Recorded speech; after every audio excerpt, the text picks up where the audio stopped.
Hey YouTube, what is going on? Fallout here, and today we are going to do another long-ish YouTube video because apparently you guys seem to like that format. And today we're going to be reviewing every exotic armor piece for the Warlock in Destiny 2. Yeah, every single one. We're going to go over them. I'm going to give you my thoughts on both PvP and PvE for each piece. We're going to be talking about if they're viable or not. Maybe a couple extra tidbits of information, but we're going to go through each one. And if you enjoyed today's video at any point, do me a favor and click the like button. These videos kind of take a lot of work to put together. And if you're new to the channel, go ahead and subscribe because we got plenty of content coming down the pipe. And it's really a free and easy way to support the channel. So thank you to those who do that.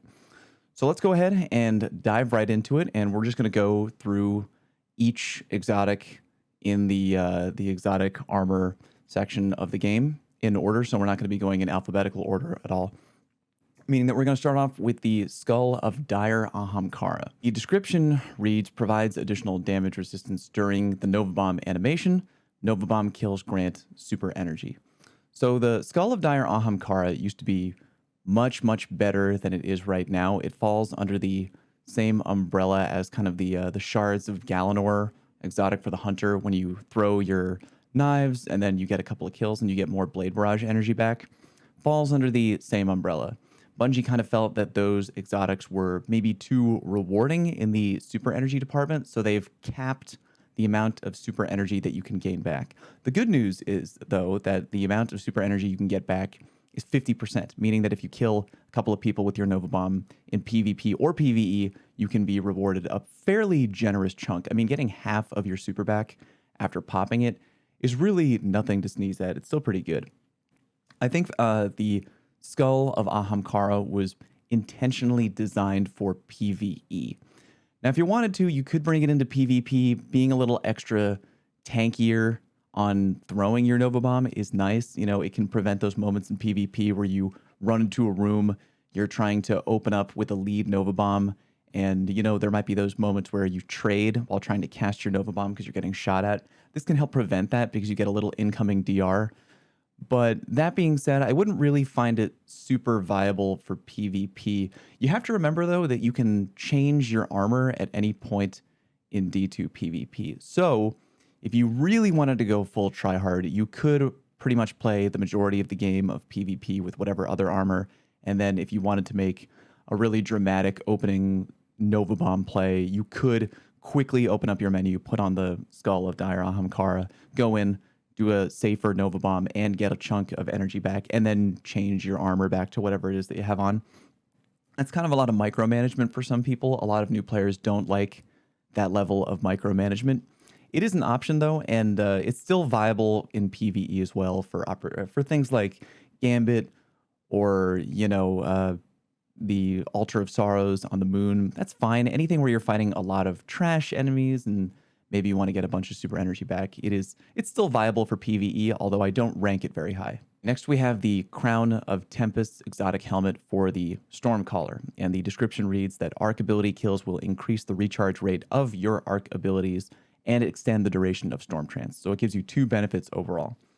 And this is a great piece of armor for PvP. Now, it's going to help out a lot in PvE too, because, you know, Thrall or, you know, whatever, they're very easy to kill with your arc melee, your arc grenade. You're going to be recharging a lot of arc ability energy by killing a lot of trash enemies, and having the extended super duration is good in PvE for either top or bottom tree Stormcaller, but this performs really well in PvP.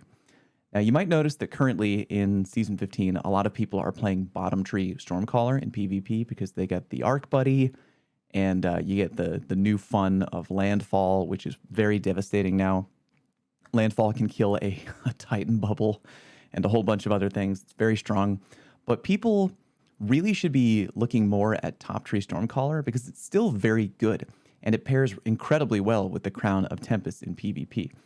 It pairs incredible with the top tree Stormcaller ability Arc Web, which, if you're unfamiliar, if you throw, you know, a grenade into a group of people, even if you don't have the Arc Bolt grenade on, it's going to chain back and forth between people repeatedly. It's very easy to get like a kind of a free multi-kill if you throw a storm grenade into a group of 2 or 3 people, which happens a lot in things like Iron Banner or whatever.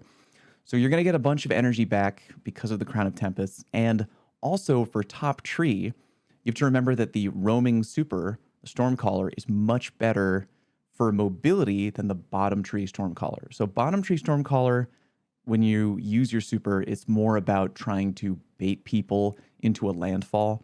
So if you're getting chased by a roaming super, if you're getting collapsed on by 2 or 3 dudes, you're going to try and bait him into a trick landfall or something like that. But for top tree, it's more about popping your super and then charging into battle and taking advantage of Ionic Blink, which is kind of like a short little teleport animation. Much, much better for offensive super chasing people down because it's harder to fight back against a roaming super that is teleporting, which is why it's much more difficult to fight a top tree Stormcaller super than a bottom tree super. So if you have the Crown of Tempest, not only is your arc web going to get better on top tree, you're going to have a longer storm trance. If you pop your storm in trials with this helmet, it's very likely that you're going to get a total team wipe because you have plenty of time to teleport around the map and chase people down. So it's a good piece of armor for PvE.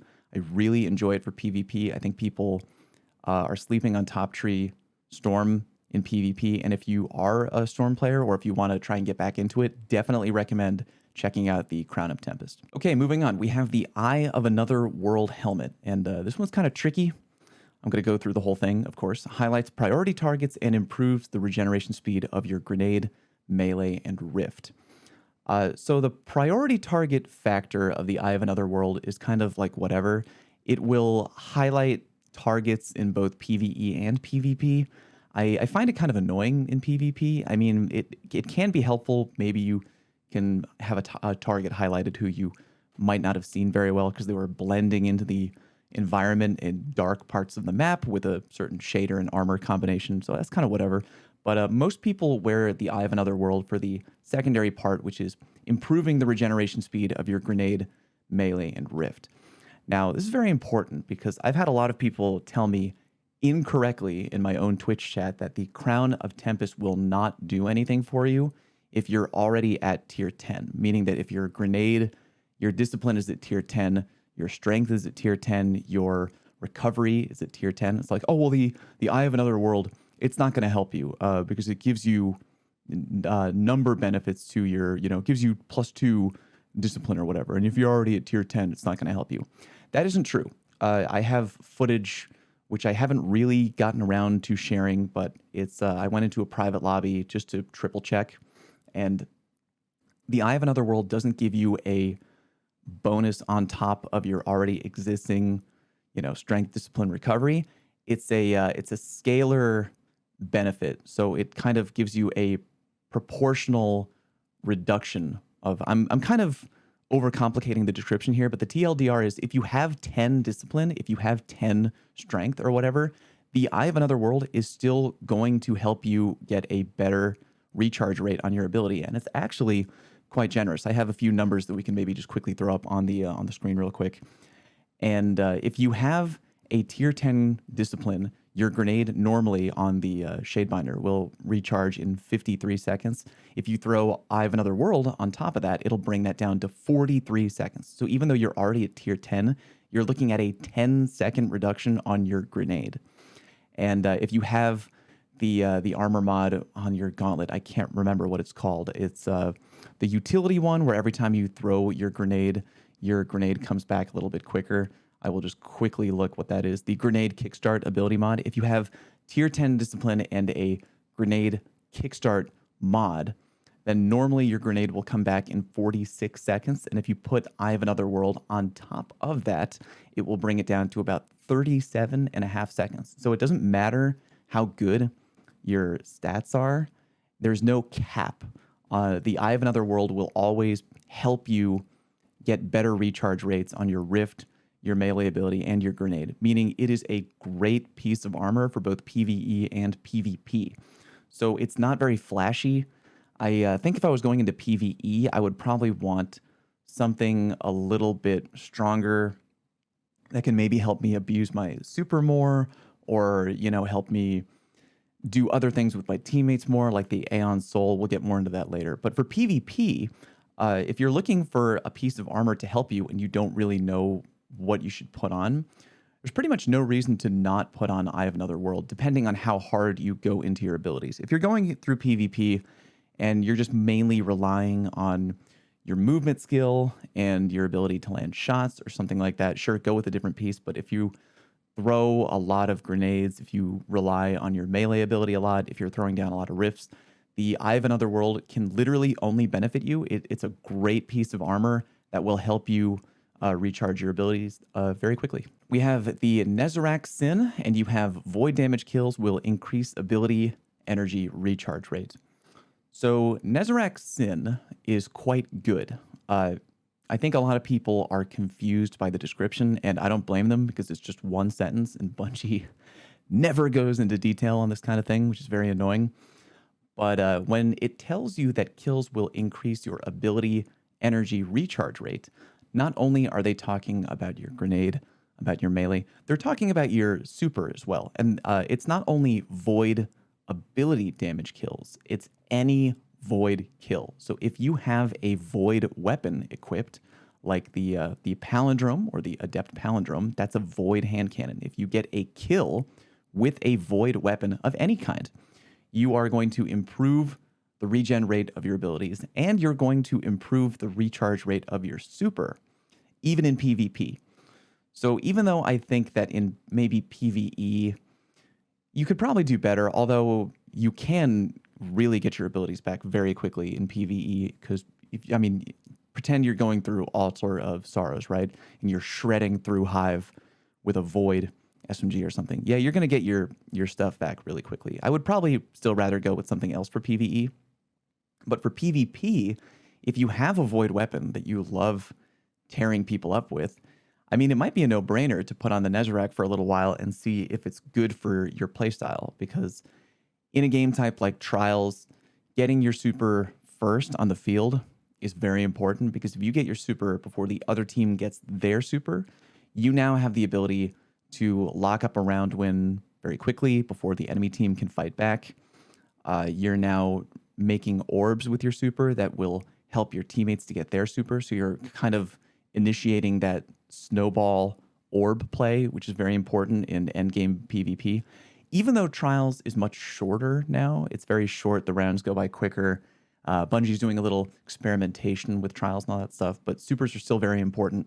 And something like the Nezarec Sin, I wouldn't rate it God tier or anything like that, but the ability to get your super a little bit quicker is important for PvP. So I would definitely put it as viable in PvP. If you have a void weapon, maybe give it a try next time Trials comes around and see if you like it. Try to go with tier 10 intellect, get that super really, really quickly, and then try to steamroll the other team. Very good for like fast play. Next we have the Stag, and I'm sure you know where I'm going to rank it, but let's read through the description anyway. Your Rift provides DR, damage reduction, to allied guardians standing in a rift. Grants Rift energy when you're critically wounded, and when you die, you make a healing rift on the location of your body. So the Stag used to be fairly forgettable. We had a couple people in the community, like my good buddy Cami Cakes, really enjoyed it before it even got buffed, because it's got a high ceiling, but you have to know how to use it correctly. It pairs well with aggressive play. Like if you're pushing into the enemy spawn in PvP, even if you die, you're helping your team, because on your death, you drop a healing rift. So even if you're pushing in really hard, you're the first one to get killed. Not really that big of a deal, because your teammates can now take advantage of a free rift. And, if your team is really cracked with fast offensive play, you can push over the enemy team. But now it got buffed in Season 15. A lot of people are using it. I actually have a video. Hopefully we can throw up the thumbnail or something. Go check that out. My tank lock build on the YouTube channel that features the Stag. It's very good. So now it's really high tier for PvP, because it's so easy to use, and you get the incoming damage reduction, which is quite strong. You can still die. Don't think that you're going to be invincible in PvP or PvE for that matter by just dropping a rift and standing in it. You're going to take less damage, and yeah, you're going to regen over time, but you can still die. Things like Shatter Dive from the the Revenant Hunter are going to absolutely clap you. And you have to watch out for things like Wither Horde and fusion rifles that hit very hard and stuff like that. But it's so easy to simply drop a rift in a strategic location on the map and then just kind of get in it and wail on the enemy. And they're going to have a tough time bringing you down. So you can lock down key areas of the map in trials. You can challenge lanes with much more confidence. You can, if you manage to get to the capture point, if the time goes too long in a round of trials, you can lock down the point a little bit better with the Stag. It's really strong. You know, it gives DR to you and anybody else in. If you're a Shadebinder Warlock and you have the Whisper of Chains, or if you're any class with Whisper of Chains and you're standing near a Glacier Nade and you're in a Stag Rift, you get the benefit of both forms of DR. So you're very tanky if you're standing, if you're combining Stag and Whisper of Chains. It's just a really strong piece of armor for PvP that doesn't require a ton of skill or thought to use right now. The only downside is that you are very restricted to where you can play. I mentioned in my tank lock build that usually the play is you open up with a grenade for Whisper of Chains because the radius on Whisper of Chains is very large where you can take advantage of it. So you throw it, you get near it, and then when you've really locked down your location, then you drop a rift. So that's how you get a little bit more freedom with that build. It's, by the way, it's still very good for PvE. Being tankier in PvE is totally fine. I wouldn't put it as top tier for PvE. I think there are a couple pieces of armor that we can do better with, but still very good for PvE, definitely very viable, and for PvP, incredibly strong. I would rank it, you know, minimum high tier for PvP. Go try it out if you haven't tried it out already. Next up, we have Verity's Brow. Very interesting helmet. Kind of a long description, but don't worry, I got you. Weapon final blows with a damage type matching your subclass energy type will grant you stacks of something called Death Throws, which give you a grenade bonus damage and give you grenade recharge energy. So when you have Death Throws and you throw a grenade, nearby allies will also gain greatly increased grenade regeneration. And that's kind of a lot. To give you more info, you can get multiple stacks of Death Throws. I think you can go up to 5. And for each stack of Death Throws, your grenade damage will improve by 20% up to a maximum cap of 100%. So you can get really strong grenades with the Verity's Brow helmet. And remember that you're also getting improved grenade recharge energy. And every time you throw a grenade with Death Throws, you're giving nearby friends better grenade recharge energy as well. So it's a very strong helmet.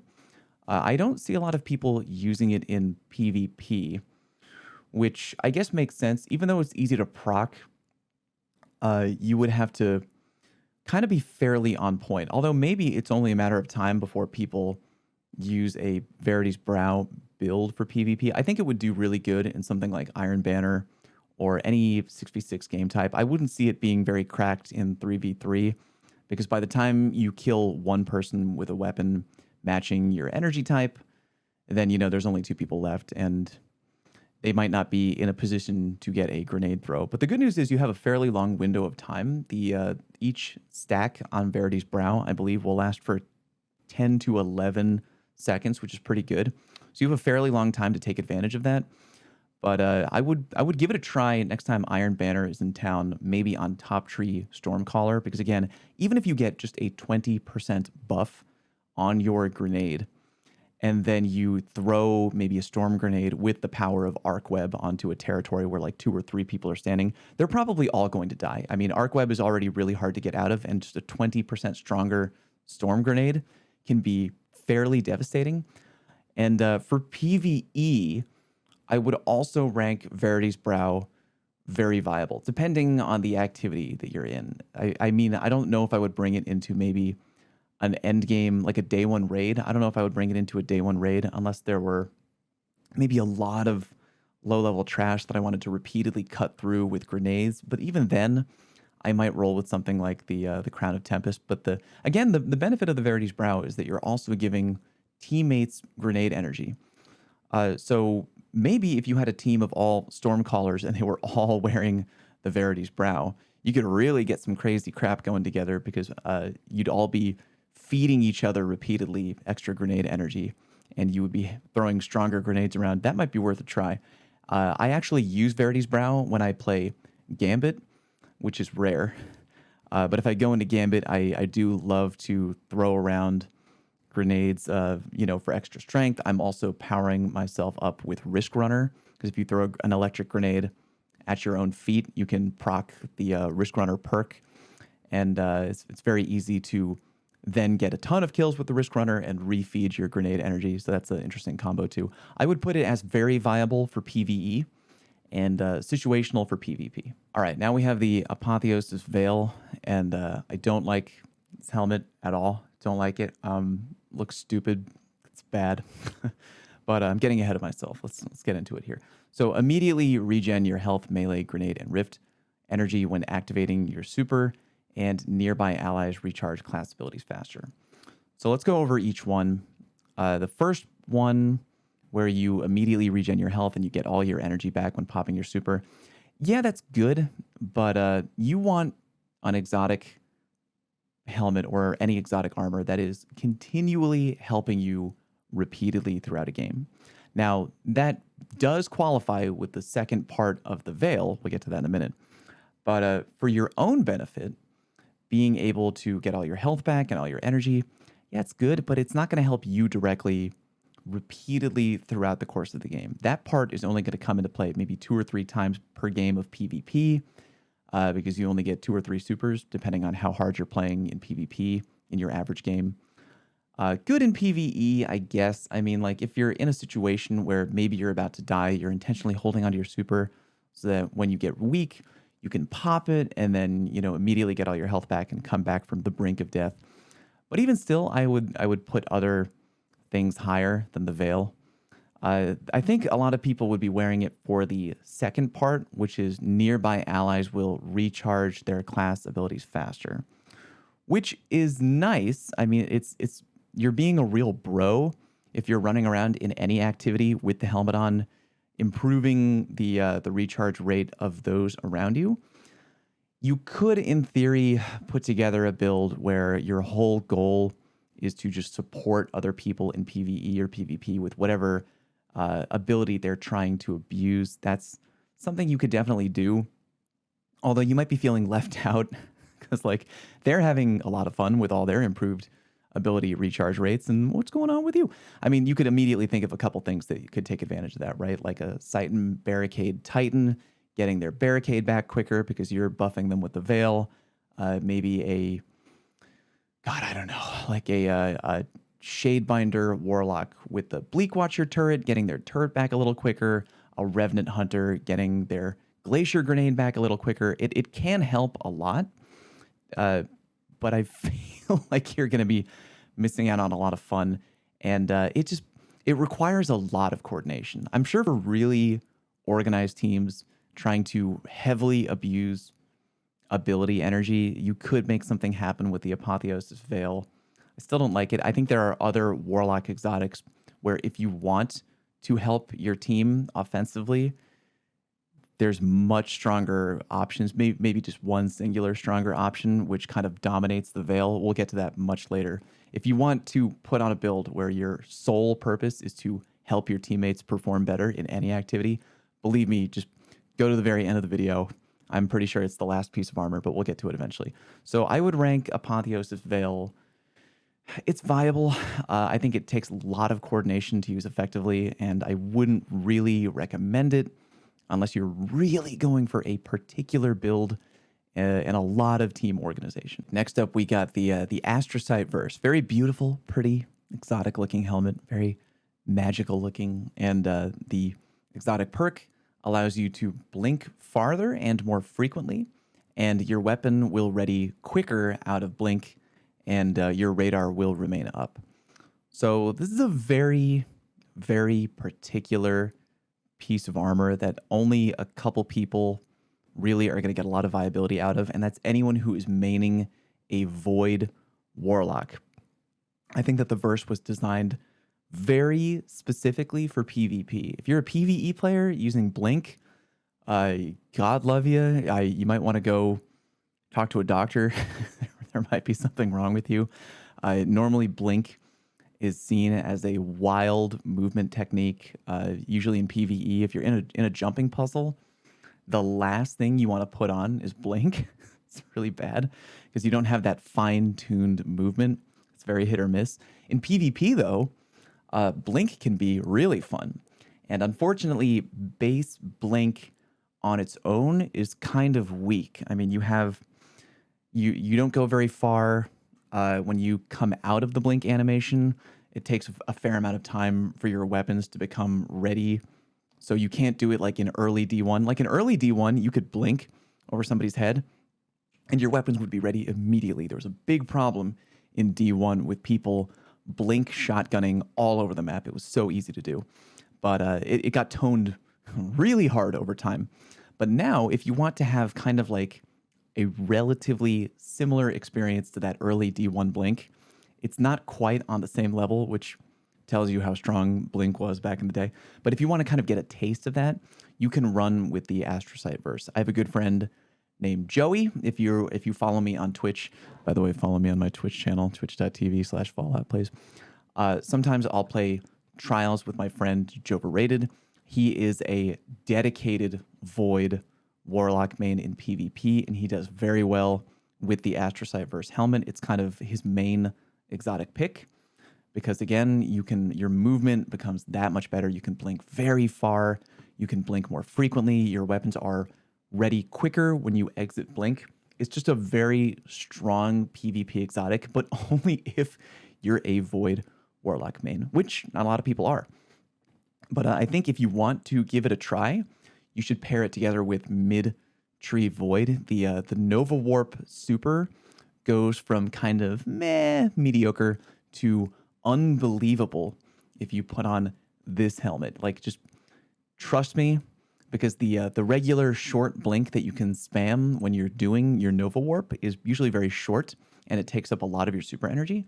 But if you have blink, especially with this helmet, and you open up with a blink, you can just cover so much more of the map. You can go so much higher before you start to teleport around and then drop into a charged explosion. Your movement will become much, much, much better if you try Nova Warp with this helmet. So a very particular piece of Warlock armor, good for a couple people, but actually I rank it very highly for PvP. Now we got the old Felwinter's Helm. Very cool design. Powered melee final blows create a burst of energy that weakens nearby targets. Finishers and final blows against more powerful targets will increase the radius of the burst and the length of the weakening effect. So what you need to think of Felwinter's Helm as is kind of a armor version of the tractor cannon. So 100% not designed for PvP at all. If you wear it in PvP, I'm guessing you're going for some kind of fashion statement. But for PvE, it is absolutely viable. I'm not sure if I would put it at tip-top tier, but it has a really good purpose. If you don't have any debuff user on your team, you could, in theory, do a lot of damage with the Felwinter's Helm, because if you're finishing a target, with a finisher, or if you're finishing off a low-level enemy with, a melee ability, a charged melee ability, then it's going to explode, and you're going to get a lot of people with that weakened effect. It looks like they're blinded, but they're weakened, meaning that they can take more incoming damage now, which is pretty cool. And it depends, the radius of how far it goes depends on what kind of enemy that you're finishing. So if you're finishing a minor enemy, the radius will be 5 meters. If you're finishing an elite, it'll be 10 meters. A mini boss is 15 meters, and a boss is 20 meters. So you can get pretty good range on everybody being weakened if you're finishing something really strong like a boss. And again, it's the same level as the tractor cannon, literally. So it's a 30% debuff, meaning that enemies are going to take 30% more damage if they are weakened by the Felwinter's Helm. And right now in PvE, I think the bottom tree Dawnblade is programmed in a weird way where if an enemy dies to, that explosion damage on the bottom tree Dawnblade, it's programmed as melee damage. So it pairs together very well currently with a lot of things that buff the Warlock melee, one of them being the Felwinter's Helm. So the explosions caused by the bottom tree Dawnblade can also, weaken people with the Felwinter's Helm. It's currently a really fun option to try on bottom tree Dawnblade if you haven't given that a go already. So try that out. It's absolutely high tier for PvE. I'm not sure if I would put it as god tier, but very strong. Give it a whirl. Debuff people. Have fun. Next we have the Dawn Chorus, and I'm probably going to get a angry DM from my homie Cool Guy. Maybe even True Vanguard, but I don't like the Dawn Chorus. I think that it is an underperforming exotic for PvP. I mean, let's go over the description. Your Daybreak projectiles cause targets to burn on contact, and it will deal more damage. All of your burn effects last longer, and you gain a small amount of melee energy each time one of your burns damage a target. Let's be really clear. If you're going into PvE, especially if you're going into an activity where there's a solar burn, the Dawn Chorus can be a lot of fun. You know, your Daybreak projectiles hitting big beefy targets like mini bosses or bosses, they're going to take more damage from that. They're going to burn on contact. It's you're going to do a lot of burn damage. You're going to burn the trash more easily because trash enemies aren't quick to get out of a solar nade, unlike people in PvP who, if you hit them, they're not going to stand in a solar nade forever unless they're dumb, in which case you don't need to worry anyway. So really fun in PvE. Give it a try. You can have a lot, especially with bottom tree Dawn, because the bottom tree Dawnblade sword throws when you're in your super, they track really strongly towards targets. So you can have a lot of fun with Dawn Chorus on bottom tree Dawnblade. And remember, you got the igniting touch ability where people are going to explode if they burn. You can just have a ton of fun in PvE. Moving on to PvP, I think if you use Dawn Chorus in PvP, I think you're a crazy person. I think that there are so much better options out there for PvP. The improved burn damage. So I went into PvP to try and wrap my head around the improved burn damage in PvP. And if the melee comparison is any indicator, you get 1 extra tick of burn damage. I will repeat that. You get 1 extra tick of burn damage with the Dawn Chorus, which is laughably bad. Also, if you're wondering about, does it burn people with your grenades?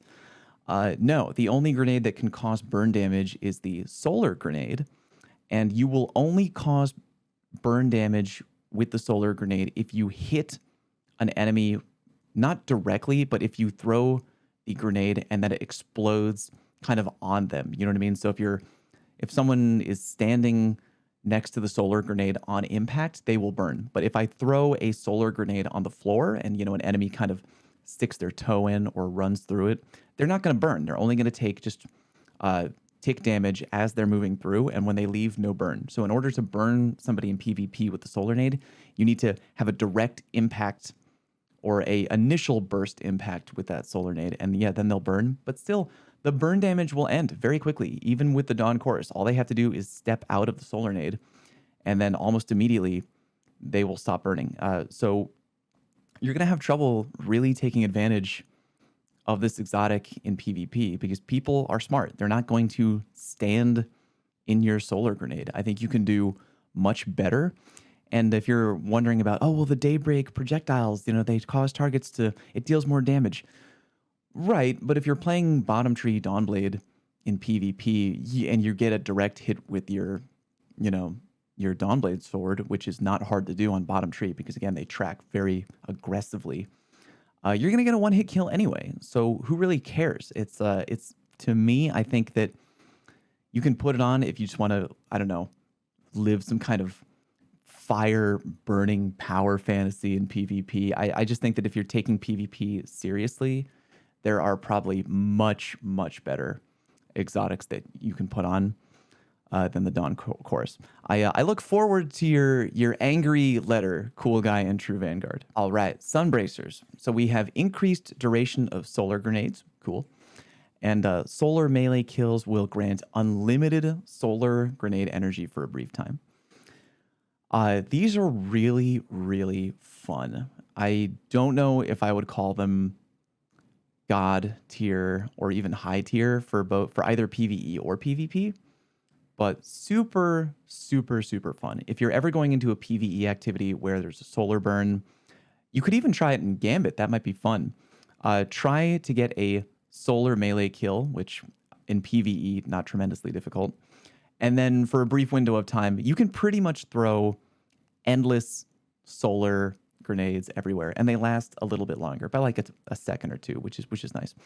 And there are times where you can light the entire map on fire. It's just everything is burning because you're literally just chucking solar grenades everywhere.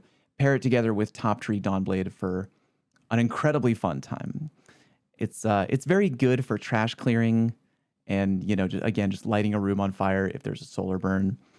Even still, though, I wouldn't rank it god tier. I think there's better Warlock armor that you can put on in both PvE and especially PvP. If you get this to activate in PvP and you drop a multi-kill with this exotic, I applaud you. I don't think that's the play. I think if you're trying to make meme clips for Twitter, then yeah, go into Iron Banner with the Sunbracers on. You might have a good time. But other than that, I wouldn't really recommend for PvP at all. You can do much better. PvE, a fun option, viable, but not incredibly high tier. Karnstein Armlets, and you got the old Vampire's Caress there. Melee kills instantly restore a large amount of health and continue to restore health afterwards for a short duration. So I would think that in PvE, you probably wouldn't want to rock Karnstein in any really tough end game level activity. Like, you know, if you're going into a Grandmaster Nightfall, odds are you're going to be playing pretty far back and doing a lot of team shooting with your homies. Really, you don't want to get up close and personal unless you absolutely have to in Grandmaster Nightfalls or anything, any really tough end game PvE activity. You want to play range a lot. So maybe for low level activities where you're drowning in trash and you're getting, you know, attacked by a million scratchy hive or something like that. I don't know. You could get some viability out of Karnstein in PvE. But yeah, I wouldn't really recommend it for very difficult PvE activities. And for PvP, it can be viable for sure. It's going to depend on how frequently you find yourself meleeing in PvP. You have to be careful, though, because shotguns are still very, very strong right now. The Felwinter hasn't gone away. The Chaperone and the Duality are clapping people in PvP right now with little effort. You got the main ingredient running around. You got the plug one running around. It's a very up close and personal meta right now. So if you're a meleeing Warlock, you can do it, but you just got to be careful. All right. I think it pairs a little bit better with certain Warlock classes. Like if you're a Top Tree Dawnblade, the Celestial Fire ranged melee attack can proc the health regeneration, which is great. I mean, if you intentionally get somebody weak and then you want to kind of beef up for the next gunfight, you just throw the fire at them. You're going to lock up that free kill and you're going to get your health back, which is terrific. You can pair it together with either top or bottom tree Stormcaller because the range on that melee is pretty good and you can get your health back. And, you know, mid-tree Void, the Nova Warp melee is very strong because you hit them and then they kind of get knocked back and they explode for extra damage. So finishing somebody with Karnstein can be really good. You get your health back. But again, be careful. If you're a new player, especially, I would not recommend Karnstein for a new player. I would recommend it for a very experienced, you know, up close and personal shotgun ape. Like if you're doing shotgun melee, Karnstein can help you stay alive for the next battle. But again, you have to be careful. Winter's Guile, or as one of my friends says, Winter's Guile. Eliminating enemies with melee attacks increases your melee damage. Really straightforward. It's not, in my opinion, intended for PvP at all. If you wear it in PvP, you are a crazy person. Because, you know, every time you get a melee finisher, yeah, your melee will become stronger and stronger. Can that lead to some relatively hilarious clips for Twitter? Sure. Is it recommended? No. As I mentioned, literally just a minute ago in the Vampire Caress Karnstein review, shotguns are very strong. You know, you got Chaperone, you got Duality, you got Felwinter. They're just murdering people in PvP right now. Shotguns are always going to be a top 10 PvP endgame weapon pick. Trials, control, doesn't matter. Shotguns are going to be good. So you have to be really careful. And if your goal is to run around being like, I'm going to melee finish people and get stronger melees as I go, it's only a matter of time before you're going to get absolutely clapped. So I would recommend not wearing it in PvP. And that being said, you know, PvE, if you're running an activity, you know, Altar of Sorrow, where you're fighting a lot of weak, low-level enemies, yeah, you can have fun by just running a melee train on them or something. But even still, I would probably recommend other armor. You can do much better than running a melee train. Right now, you could run it together with Bottom Tree Dawnblade, because again, that igniting touch ability explosion is pretty good. The Bottom Tree Dawn, as I mentioned, the explosions are kind of coded as melee damage, so you could get your Warlord Sigil stack up very high to ×5, and then you could hit somebody with a melee, and then the explosion is going to be like a ×5 explosion. You can do that, but even still, I think you can do better than Winter's Guile for PvE. I wouldn't rank it very enticing or viable right now for either PvE or PvP. Aeon Soul. This used to be a piece of meme armor, and it has gone from a piece of meme armor to a really, really high tier piece of armor for PvE. So I'm going to go over each way of improving the Aeon Soul. There's no exotic text down here. You might notice, you're like, oh, why is there no text? It's all located here in the 5th column. You have one of 3 options to customize your Aeon Soul. So first we have the Sect of Force, which does 2 things. They all do 2 things. So rapid precision hits with a weapon temporarily improve your reload speed and increase weapon swap speed. When you stun a champion or defeat a boss or mini-boss, your nearby fire team members gain a burst of grenade and melee energy. Aeon Cult allies, i.e. anyone else on your fire team who is wearing the Aeon Soul, where was I? Aeon Cult allies who do not have the Sect of Force on, so if they have one of the other 2 on, they will gain a burst of super energy. So that's thing number 1. Your next option, these don't all, you can't have all 3 on one player at the same time. You have to pick one of the 3. Next, we have Sect of Insight, which again, 2 things. Successive precision weapon takedowns have a chance to drop an orb of power for your allies. And when you use a finisher on an elite, you generate special ammo for your fire team. When you use a finisher on a boss or mini-boss, you generate heavy ammo for your fire team. Nearby Aeon Cult allies who do not have the Sect of Insight role equipped gain a bonus to weapon damage for a short time. That's only on finishing an enemy, by the way. And then finally, we have the Sect of Vigor. Gain class ability energy as your allies die. Gain full class ability energy when you resurrect an ally. When you cast your super, nearby allies gain an instant burst of healing. Aeon Cult allies who do not have the Sect of Vigor role equipped also gain an overshield. So this is really, really good for PvE. If you're running with a team and you're all equipped with the Aeon Soul and you each have a different sect equipped, you can be quite strong. I mean, look at all the things it's going to give you. You're going to get the burst of super energy when you stun a champion.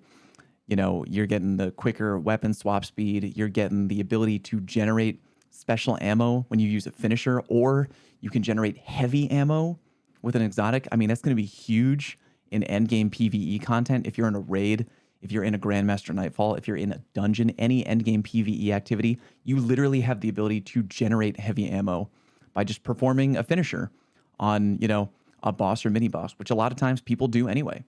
So if you're looking for an interesting piece of armor for you and your homies to run in PvE content, definitely recommend checking out the Aeon Soul. It used to be bad.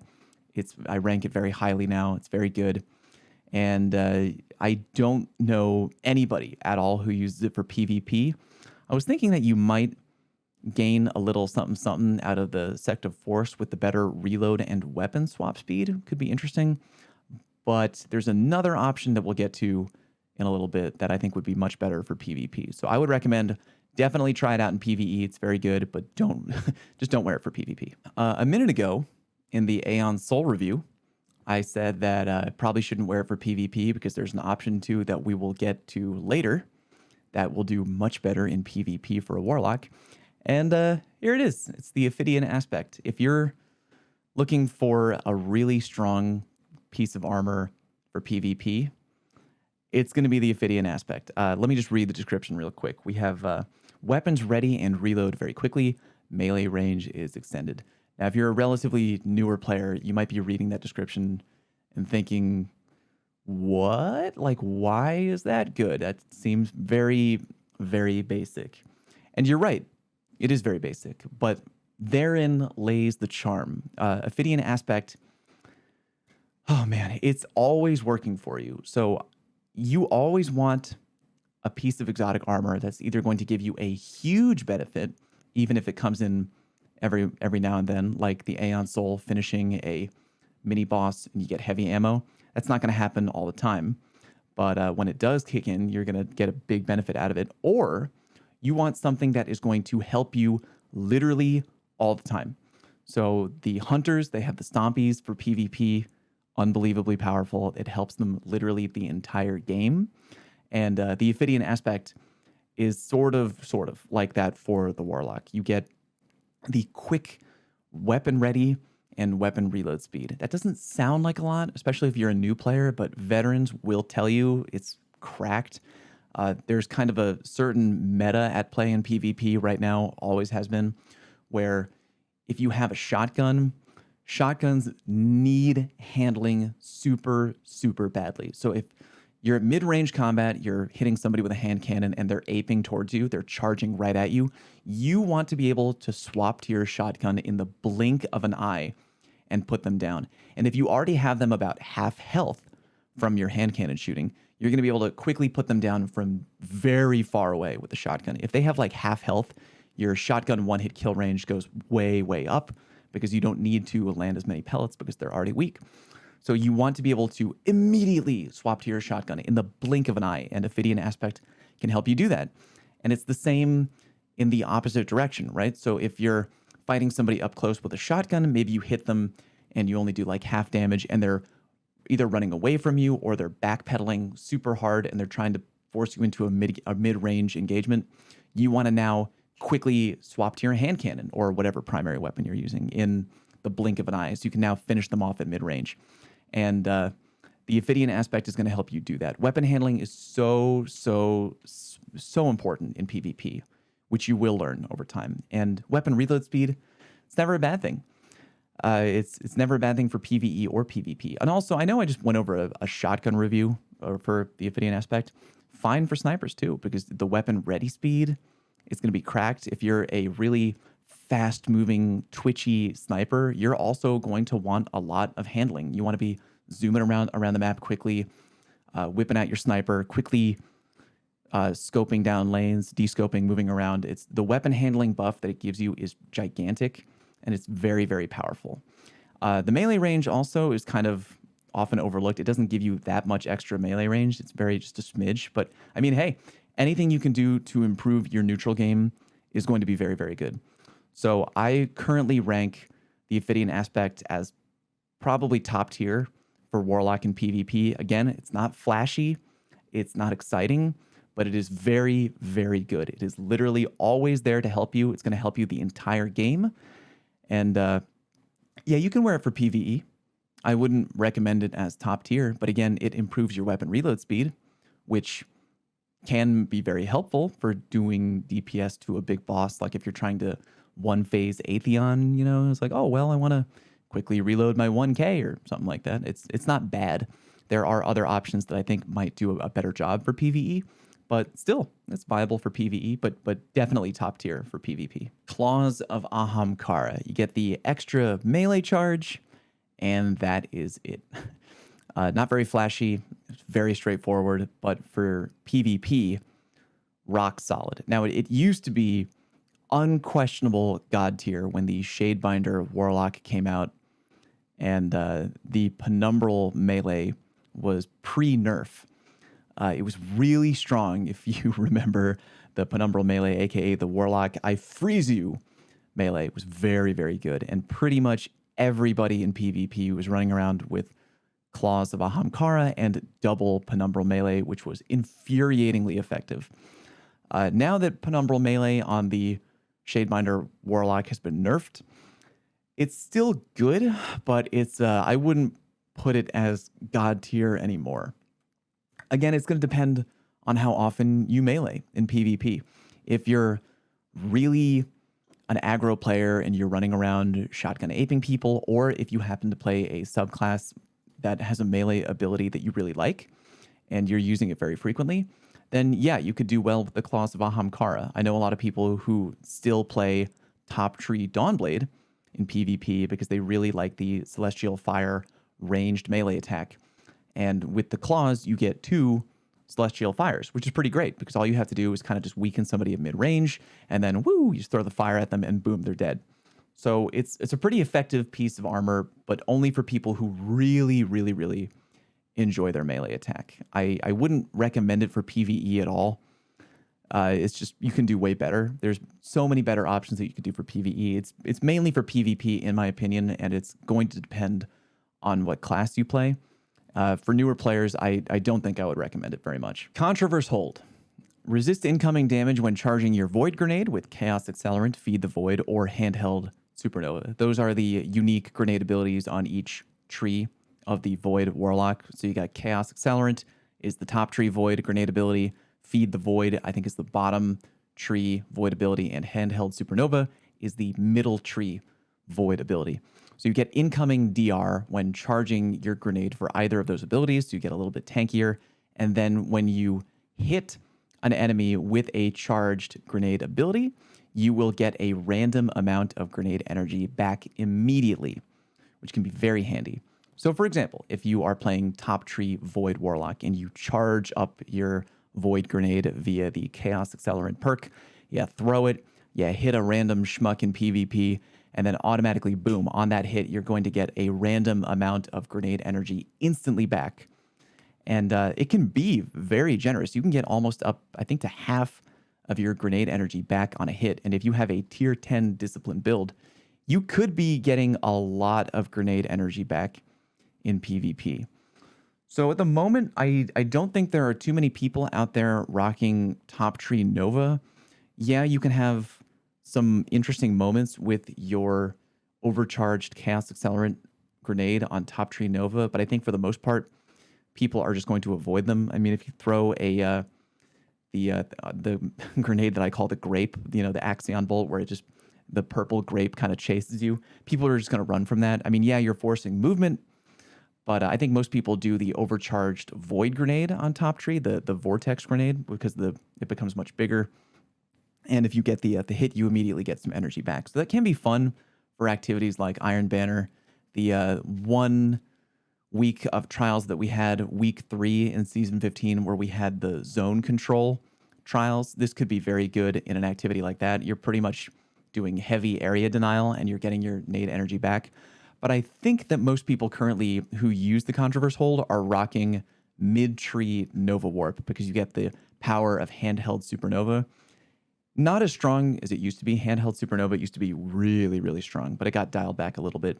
Still has the power to lock up a one-hit kill, though, which is very handy.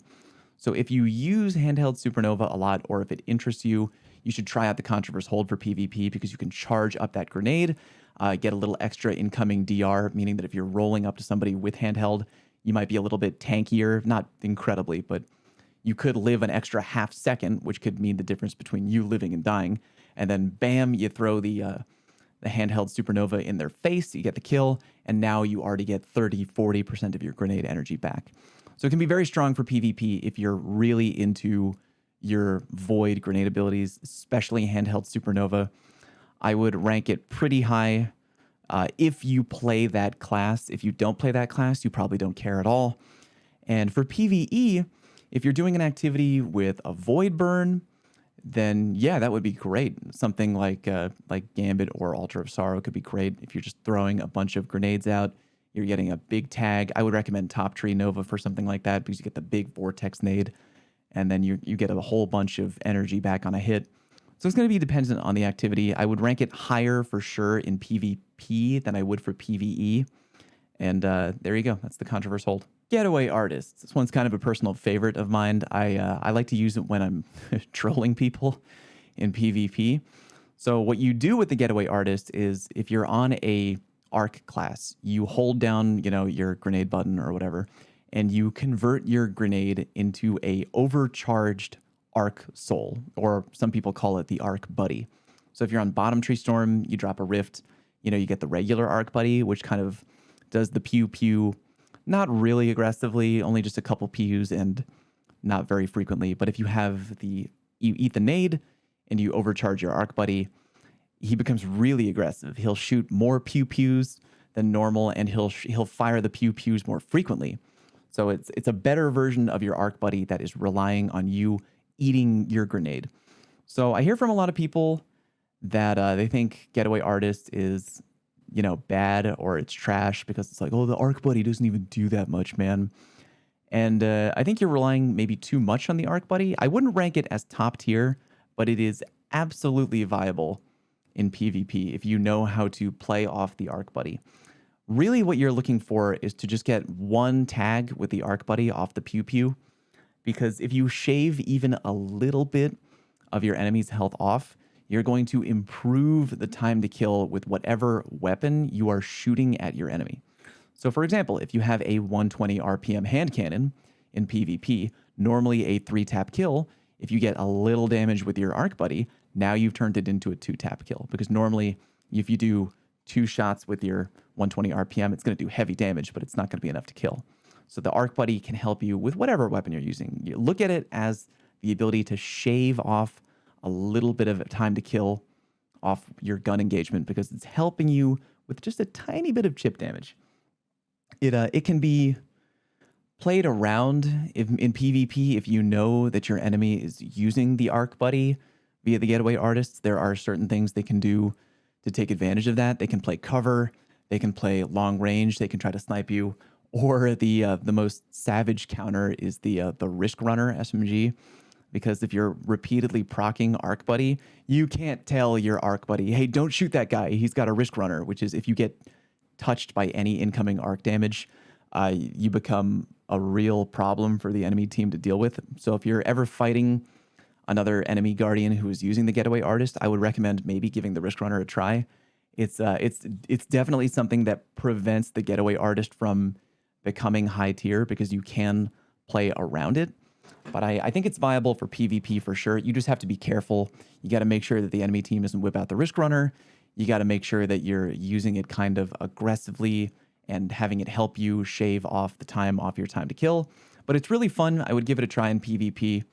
I really wouldn't bring it into PvE for any reason. Even if there was an activity with an arc burn, I would probably just rather bring something like the Crown of Tempests, or maybe the Aeon, or something else. I don't know. I would not bring Getaway Artist into PvE. Try it out in PvP though, but be careful. And I don't rank it as high tier, but viable. Necrotic Grip. This one is pretty fun. Damaging combatants will envenom them with poison that deals increasing damage over time. Defeating a poisoned combatant will spread the condition to a nearby target. So why don't we start with PvP?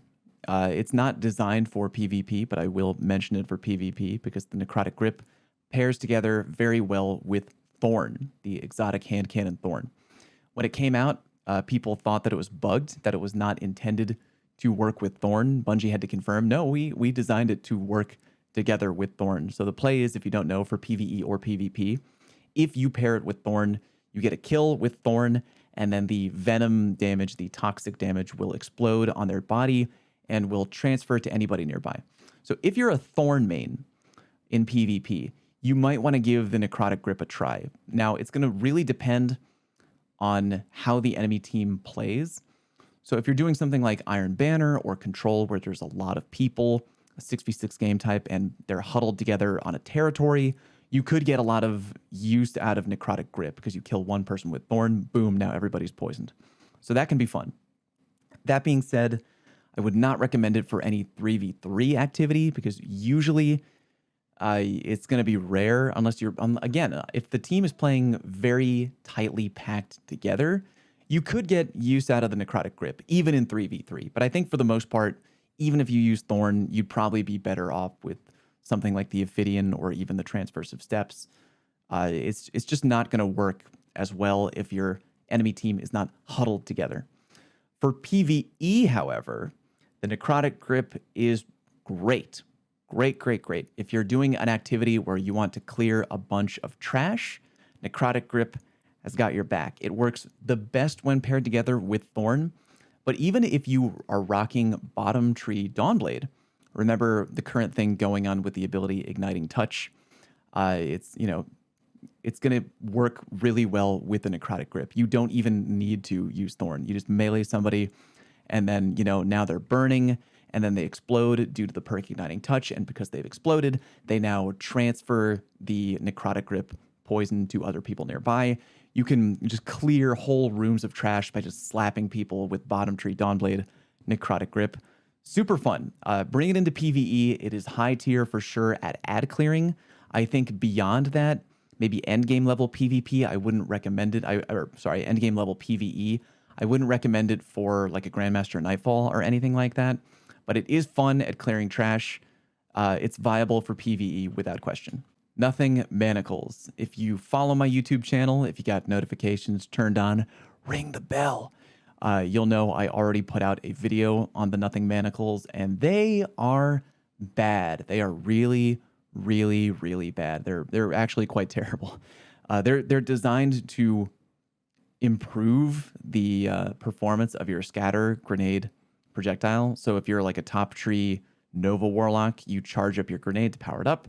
You throw that sucker, and it's supposed to make it better. But I mean, if you've seen my video, all the projectiles have the potential to collide into one another rather than go for your enemy, which is really goddamn counterintuitive because you're trying to throw a grenade and get a kill, and you have all the stupid projectiles, Three Stooges bumping their heads into one another, and nothing happens. So right now it's bad. Bungie has made it aware in the TWAB, I think multiple times, that they are fully aware of the fact that the Nothing Manacles are bad, and they're going to try and work on fixing that. They probably have to work on taking care of the projectile collision. I don't know how they would do that. I'm not a game dev. But yeah, they're bad. Wait and keep your eye peeled on the Bungie TWAB or on Twitter or on Reddit, wherever. Eventually, I'm hoping that we'll get a fix for the Nothing Manacles because they should be good. In D1, they were quite good in PvP. In a perfect world, you get 2 scatter grenade charges, you throw one, the projectiles are really deadly. They're going to help you either lock up a kill very easily or weaken somebody so you can charge in and get a kill. But for right now, they are bad. Starfire Protocol. Fusion grenades have an additional charge and recharge from empowered weapon damage. Fusion grenade kills grant Rift energy.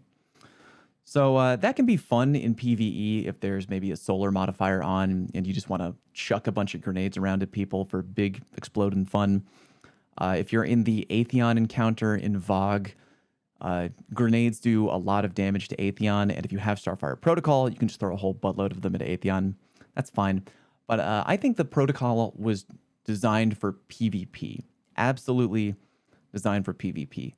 Now, if you're new, you might be wondering, oh, so what is the play? You get double grenades and you throw them at people in PvP. Not really. That used to be a very strong tactic in D1. In D2, fusion grenades are not used very frequently. The tracking ain't that good. They can't one-hit kill. So the play for Starfire Protocol is that you put them either on mid-tree Solar Warlock or top tree Solar Warlock on the Dawnblade tree. Because now you have 2 fusion grenades, and even though you're not going to throw them at people, you're going to do them, you're going to either eat them or throw them at your teammates. Because top tree Dawnblade, you have the ability to eat your grenade and you activate heat rises, right? And now you can be very floofy and more controlling of the air. Kind of a tricky play. after they nerfed top tree Dawnblade, but still viable. And if you're a mid-tree heal lock, which you don't see a lot of in PvP, but is actually fairly strong, you get the double healing grenade, because now you have 2 fusion grenades, and you have the perk Divine Protection on the middle tree, where you charge up your grenade and you throw it at a teammate, and it gives them their health back and an overshield.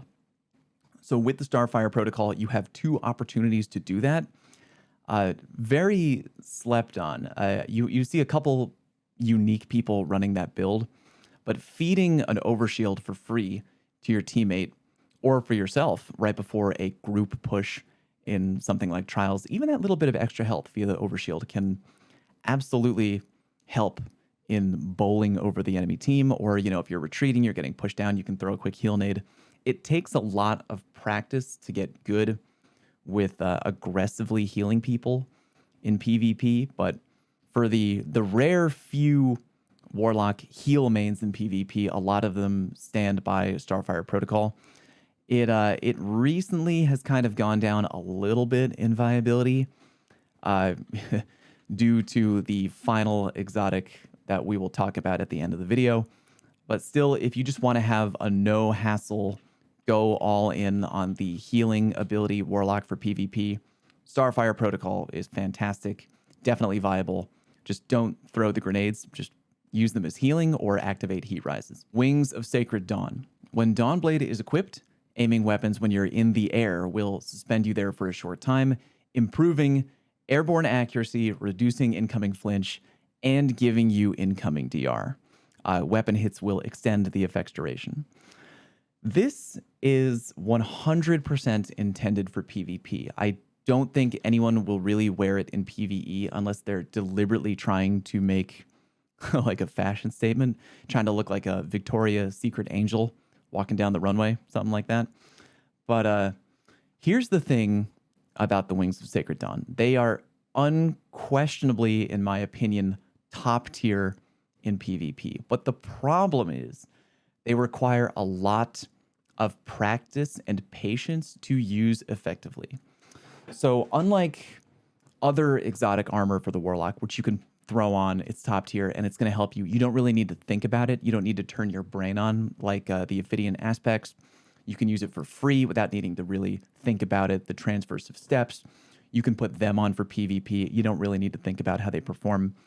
Wings of Sacred Dawn, you have to think about how it performs. You have to really practice with it. I see a lot of blueberries out there in PvP on Top Tree Dawnblade, and they run out into the wide open and they jump way up in the air in the middle of a field, right? Trying to take advantage of Wings of Sacred Dawn. And what happens? They turn into a clay pigeon, a pull. Like they just immediately get gunned down by everybody in the game. They complain that the Wings of Sacred Dawn are garbage and they don't want to use them anymore. But if you watch a really talented Warlock player use the Wings of Sacred Dawn in PvP, dude, you're in for a treat. The benefits that it give you are so good. Airborne accuracy in D2 is garbage, which is why most top-ranked PvP players will wax poetic forever about the viability of putting the Icarus weapon mod on pretty much any weapon, any shotgun, any hand cannon, any whatever. Icarus mod, or Icarus grip, every time, because it's a really good weapon mod, because it helps you reduce the garbage factor of in-air accuracy. So this gives you free in-air accuracy. It gives you free incoming flinch reduction. So if you're getting shot, you will get flinched less. And it gives you incoming DR, meaning that you're a little bit tankier when you're ADSing in the air. So it gives you all those things, which are so good. The only problem is that you need to do it in a smart way where you're not completely overexposing yourself. So you have to use cover, floof in the air, around cover. Make sure you're being smart about where you floof. It takes a lot of practice to use the Wings of Sacred Dawn. But if you watch my really good friend Drewski, when he plays Warlock, this is his armor of choice because it's so very good. And if you've ever watched a PvP clip of Drewski playing a Warlock, he usually plays Hunter. With the Wings of Sacred Dawn, shout out to Drew. Check him out. He fantastic. He'll show you absolutely the power of the Wings of Sacred Dawn. So if you're trying to get into a new class with a new piece of armor, a new playstyle, you could give it a try, but just know that you're going to have to put a lot of work in to get it to work correctly. But the ceiling potential is very, very big in my opinion. Top tier for PvP. Vesper of Radius. Rifts will give you an arc shockwave when you drop a rift, and rift energy will recharge quicker when you are surrounded by enemies. I think Vesper is in need of a rework. I think it's kind of bad. I'm sure you could make a funny play in PvP with a well-timed rift into arc shockwave combo. Some of the more crazy PvP players might try to make, Twitter clips with something like that. And the rift energy charging faster is nice, but unfortunately, you don't really want to be, quote, surrounded by enemies in PvP. If you are, you're in for a bad time.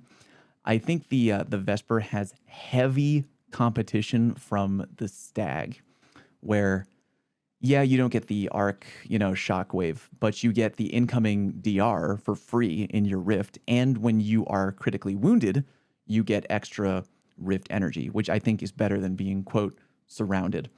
Vesper might be a little bit better in PvE because if you're surrounded by, Thrall or, just dregs or something like that, like who really cares? They're not going to pose that much of a threat to you. You can charge your rift much quicker in PvE by being surrounded by enemies.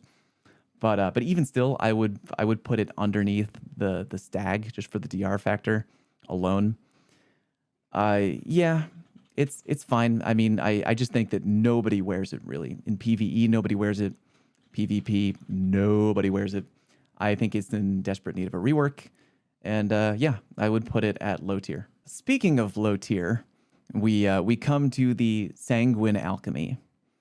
And unless you're trying to enter a Dracula fashion contest, I'm pretty firm on the belief that there is pretty much no reason to ever equip the Sanguine Alchemy, which is a shame. So weapon kills when standing in a rift will pause the rift countdown, extending the duration of the rift. Further kills will maintain and extend the length of that pause. So veteran players of D2 will remember that when the Sanguine Alchemy was released, it was much better. You had wall hack vision, kind of, when in your rift. I think you needed to target an enemy first, but if they moved out of your line of sight, they would be marked.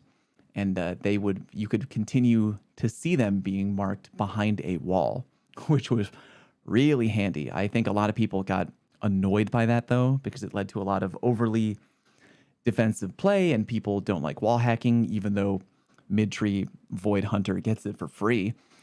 But so they changed it, and now all it does is extend the duration of your rift.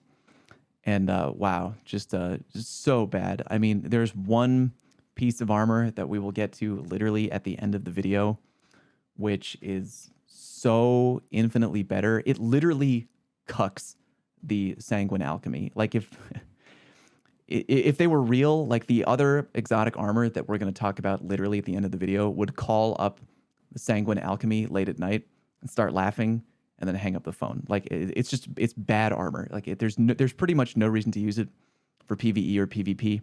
It's kind of sad. Maybe PvE if you're in an activity where I just want to, it's a small room, I want to stand in a rift forever. Okay, fine. But even then, I wouldn't use it. It's bad. It's bad. Chromatic Fire. When a light subclass is equipped, any headshot final blow with your kinetic weapon will create an explosion in the element of your subclass.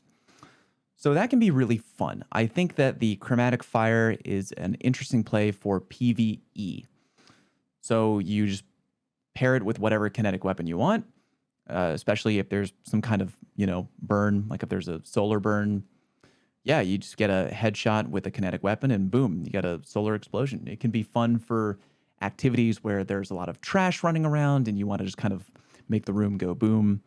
Fun piece of armor. Not really very viable for PvP. There can be situations where, maybe in Iron Banner or Control or whatever, if there's a lot of people huddled together on a territory, you get a great shot with a kinetic maybe even a kinetic sniper in the head, and then boom, you get like a multi-kill. That can be a lot of fun for PvP. But I think you can do probably much better. Again, I mentioned you want exotic armor that is always working for you, always giving you a benefit no matter what. And I don't think this would be that play for PvP. But again, it's fun for PvE. I don't think I would rate it top tier for PvE by any means, but it is enjoyable. And you can give it a whirl if you're just looking to goof around. Phoenix Protocol. Kills and assists that you make when standing in your Well of Radiance, which is the healing super on Middle Tree Dawnblade, will return additional super energy. So this falls under the umbrella that I mentioned at the very beginning of the video for the Skull of Dire Ahamkara, where Bungie wanted to limit the amount of super energy that you could get back from a particular exotic. So any exotic that refunds super energy is capped at about 50% right now. But even still, with that cap, Phoenix Protocol is damn good in PvE. Damn good. So if there's a new raid coming, like a day one raid, you will notice that a lot of people are probably going to be running Phoenix Protocol. It's a great artifact at helping you It's a great piece of exotic armor at helping you stay alive. Because you drop your Radiant Well, you get a bunch of kills, you get a bunch of assists, and then all of a sudden, your super's over, but you already have 50% energy to your next well, and maybe you have another teammate who has the Phoenix Protocol too. They already have their well because you dropped orbs, yada, yada, yada. You use it to chain Well of Radiance with one another, back to back to back to back, and very good for endgame PvE. High tier, if not top tier, without question. For PvP, not intended, right? I mean, if you're playing PvP, even if you were playing a Radiant Well Warlock, you would only use the protocol if you were using a meme build or something. You would get much more viability out of Starfire Protocol, out of Ophidian Aspect, Boots of the Assembler, Transversive Steps. There's much better armor that you could put on in PvP to boost the quality of your neutral game rather than getting 50% more energy back for your well. So yeah, incredibly high tier for PvE, top tier. Get it for the next time Bungie puts out a new raid if you're a Warlock main. Stormdancer's Brace. Each target you defeat with Storm Trance will increase the damage you deal with it and refunds super energy when Storm Trance is over. So that extra part on the end where you get extra energy was tacked on with the latest exotic armor retune. It used to just be that every time you beat an enemy with your Stormcaller, you just kind of improved the damage more and more and more over time. You actually have 10 stacks of ascending amplitude, and each stack, I mean, I think it does 10% per stack because I think the maximum you can get is 100% extra damage out of your Storm Trance.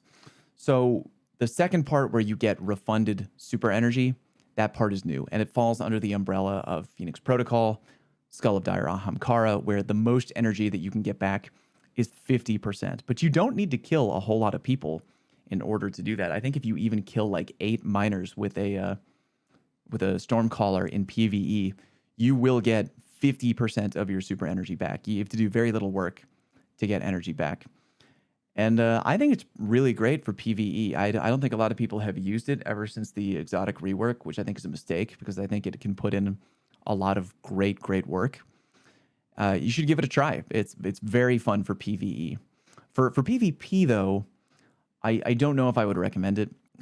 You could do the thing that I mentioned at the beginning with the Skull of Dire Ahamkara, which is if you're playing PvP and you remember, oh, hey, yeah, we're not locked into exotic armor, you could, when your Storm is ready, you could go into your menu, you could put on the Stormdancer's Brace, pop your super, charge down the enemy, and if you kill all 3 of them in a game type like Trials, that's probably going to be like, a big chunk of your super energy back, which you could then use to fuel your next Stormcaller.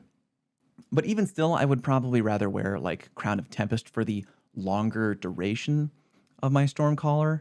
So even with that swapping tactic, I don't know if I would do that for PvP, but it is an option that you can do. I think it's high tier or at least very viable for PvE, and kind of gimmicky but doable for PvP. Mantle of Battle Harmony. Takedowns with weapons that have a damage type matching your subclass element will give you super energy. While your super energy is full, you instead gain a temporary bonus to weapon damage of the type matching your subclass element. So, it doesn't give you a lot of super energy. I want to make sure that is very clear. But as I mentioned earlier, it can be a big deal in game types like Trials, where you're really trying to make sure that you're getting your super before the other team gets their super, because that can be important, because if you get first super on the field, you can really quickly clean up the round. You can get a quick round win. You're making orbs for your buddies who are going to get the orbs. Now their super is charged. You get that snowball rolling very quickly. So now that the Geomag boots have been nerfed, thank God, the premier way of getting your super quicker as a Warlock is either going to be the Nezarec Sin Helmet or the Mantle of Battle Harmony, and both will do fine. The Mantle of Battle Harmony has the extra bonus of getting temporary bonus to weapon damage, which the Nezarec can't do, but it's a good piece of armor. I don't know. You actually probably could do very well with it in PvE, because if you're doing an activity where you're just shredding through enemies nonstop with a weapon that matches your subclass element type, you could be getting a lot of super energy. I mean, it's still a very tiny chunk, but everything will add up over time. So actually, Mantle of Battle Harmony, fairly good for PvE, I would say. But a lot of people that I know use it for PvP as kind of a tricky way of getting your super on the field a little bit quicker. I wouldn't rank it top tier, but absolutely viable for both PvE and for PvP. Transversive Steps. These are great. Sprint speed increased. After a short time sprinting, your currently equipped weapon will auto-reload. So if you're a PvP player, or if you're new to the game, or if you've recently picked up Warlock and you enjoy playing PvP and you're kind of thinking, I don't really know what to equip on my Warlock for PvP in the exotic department, there's a couple pieces of exotic armor that you are always going to benefit you and you don't really need to turn your brain on. One of them being the Ophidian Aspect, and the other, without question, being the Transversive Steps. You don't need to turn your brain on at all. It will always benefit you. The benefit might not be gigantic, but being able to run quicker is always a good thing. I mean, if you're charging in with your team in Trials, you're trying to collapse on the enemy team real quick. You're trying to, charge down a guy who's running away from you and they're absolute. You're going to move quicker with the Transversive Steps. It's fantastic. The auto reload feature can be very handy if you're rocking a weapon with a garbage reload time. I have a steady hand cannon with a fantastic roll that I really like, but the downside on my favorite roll is that my reload speed is garbage. So I intentionally try to pair that with things like the Transversive Steps, so you work your way around the reload speed. Like maybe if I'm a hunter and I'm using something like Dragon Shadow, you're getting a lot of viability out of that. Also trying to skirt the reload speed of guns with a bad reload speed. The Transversive Steps is just, it's an old exotic. It's been around, I think, since year 1, and it has never, ever left the top of the pyramid. Again, it's not flashy. It's not fancy like, I don't know, like the Sunbracer gauntlet. Like you don't immediately see the ability to light the entire battlefield on fire with a million solar grenades, but it's always working for you. It's, unless they really get some drastic rework, it's always going to be top tier. You don't need to think about it. It's always going to help you, and you can just turn your brain off. Top tier for PvP without question.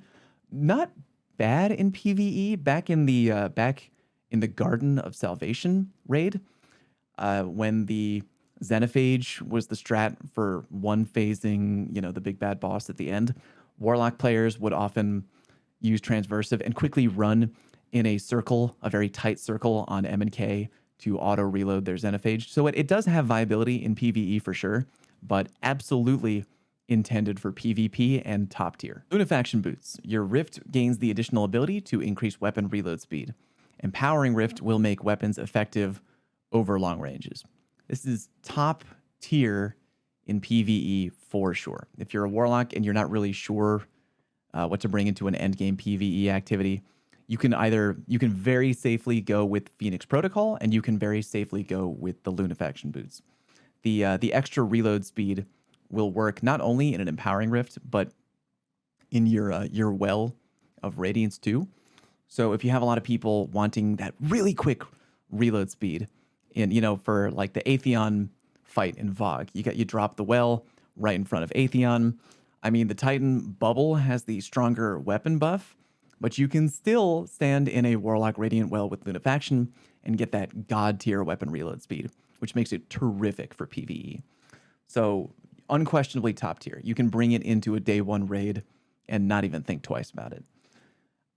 It's for PvP, it is troll tier, meaning if you really want to F with the enemy team and just make them mad, you can potentially put on the Lunafaction. It's not going to work all the time.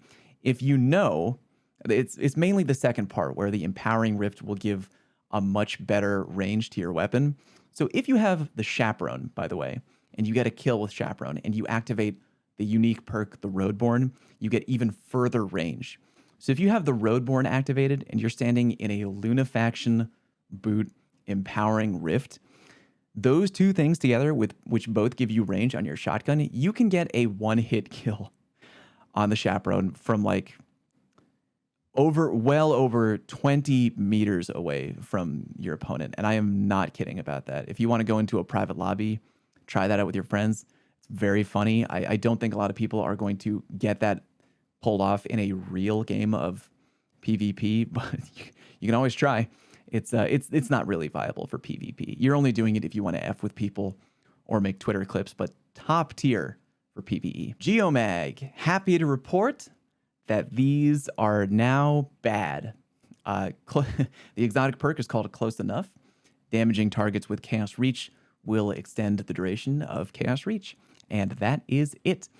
If you are relatively new to D2, you should be really happy right now that the exotic description ends right there, because what it used to do is not only did you get the longer Chaos Reach duration, but you could top off your super by running, meaning that if you had your Chaos Reach like 90% ready, not quite ready, like 90%, all you would have to do with these boots, start running, and you would watch the meter immediately fill up to 100, which was terrible because people in trials or other endgame PvP activities would intentionally camp and play the clock because they would try to get up to about 90% super, and then they would just run into a wall repeatedly while they charge it all the way up to 100 and then run in and just get a free Chaos Reach multi-kill. It was just awful.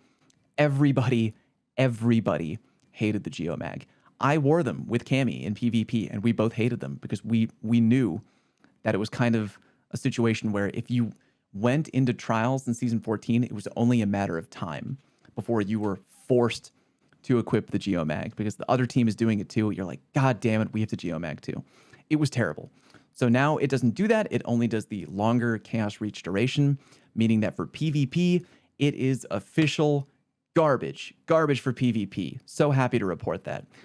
You can kill a Bubble Titan with the long duration of Chaos Reach, which last time I checked, you need Geomag in order to fully nuke a bubble.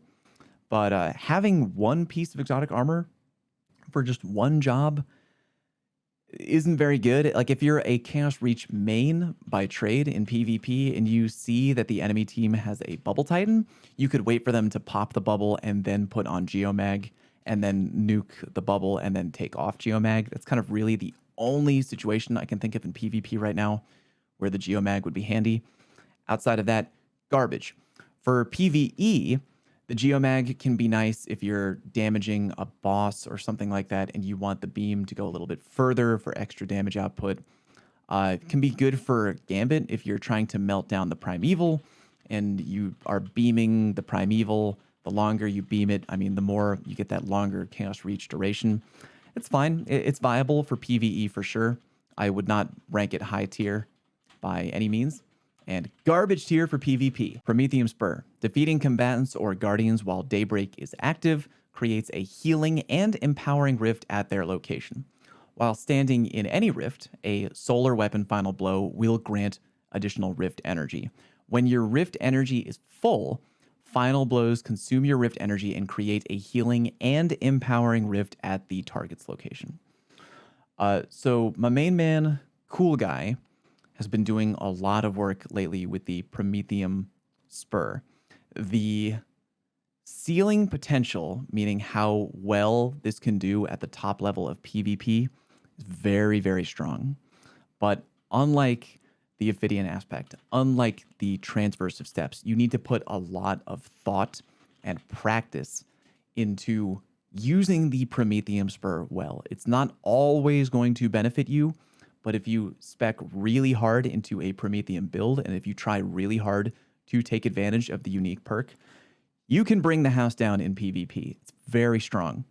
So the whole spiel is that when you have full rift energy, so ideally if you're trying to take advantage of it, you have tier 10 recovery to get a lot of rift energy. You go into a game of PvP, you get a final blow, and now your energy is consumed, but you have created a healing and empowering rift on the body of your enemy. So with a healing and empowering rift together, you have the best of both worlds. So you have additional healing, you get the little mini overshield of the healing rift, and you also get the extra 20% damage output of the empowering rift. So if you pair that together with something like the Lorentz driver, which is already very strong in PvP, you now have the ability to one-shot people in the body. That extra 20% damage of being in the empowering rift, you get that one-shot body kill in PvP. It can be very strong. There's a lot of things that you can take advantage of with the extra 20% damage output. And that's kind of the main appeal of the Promethium Spur, constantly dropping the double power rift on the battlefield, and just taking advantage of that extra 20% weapon damage while being healed. The top part of defeating combatants with Daybreak, and then you get the empowering rift at the location, that can also be good too. That's kind of like icing on the cake, because if you pop your Dawnblade and then you fly around the map and you get a bunch of kills, you're dropping, in theory, a bunch of double power rifts for your teammates. So if your teammates have really awesome weapons like an aggressive range sniper or something like that, they can now get in that rift, get a one-hit body shot kill with a sniper. It's very strong, but you have to put in a lot of practice with it. But the ceiling potential for PvP, very high. Boots of the Assembler. Standing in a healing rift creates a Noble Seeker that seek out allies that are not in a rift and heal them. Standing in an empowering rift creates Noble Seekers that grant both you and your ally a damage bonus. Each time a Noble Seeker finds one of your allies, the duration of your rift is briefly extended while you are standing in it. So this is the final piece of exotic armor that we're going over today, and it is unquestionable god tier, top tier, without any argument at all. It takes a little bit of practice to use well, but not as much practice as something like the Promethium. You can put in a lot of work with fairly little effort with the Boots of the Assembler. So in a nutshell, if you're standing in a rift, if it's a healing rift, then the little white glowing seekers that come out will track nearby allies and will heal them. If you're in an empowering rift, same deal, but they'll get an empowering buff. Both you and them will get an empowering buff. And every time a seeker hits an ally, your rift duration will extend, which is part of the reason why the Sanguine Alchemy is garbage. If you want a longer rift duration, look no further than the Boots of the Assembler. But it does so much more than that. So you have the ability to auto-heal allies by just standing in your own healing rift. Even if they're not in the rift, the Seekers will find them. You have the ability to empower if you want. Or you can do a very, very savage combo by pairing the Boots of the Assembler together with the Lumina Exotic hand cannon. So what happens, it's kind of the same deal with the Necrotic Grip and Thorn. They are two pieces of exotic gear that were intended to work well together. So if you have the Lumina and you are standing in a Boots of the Assembler Rift of your own, you will generate noble rounds into your gun. The Lumina Exotic Hand Cannon has a unique property where if you kill people with the hand cannon, then on their body you will create a noble seeker for your gun. But now, if you pair the two of them together, you don't even need to get a kill with the Lumina Hand Cannon. By standing in a rift for just a few seconds, you will get an automatic noble round into your Lumina Hand Cannon. And when you hip fire that noble round from your Lumina Hand Cannon into a nearby ally, they will get healed. And on top of that, both you and them will both get a damage buff equal to 20%. That is really, really strong. And did I mention, by the way, that damage buff from the Lumina Hand Cannon will last for 11 seconds. 20% damage buff for both you and a teammate for 11 seconds. So by standing in the Assembler Rift with the Lumina Hand Cannon, you get the noble round, you shoot a teammate, now you're both buffed.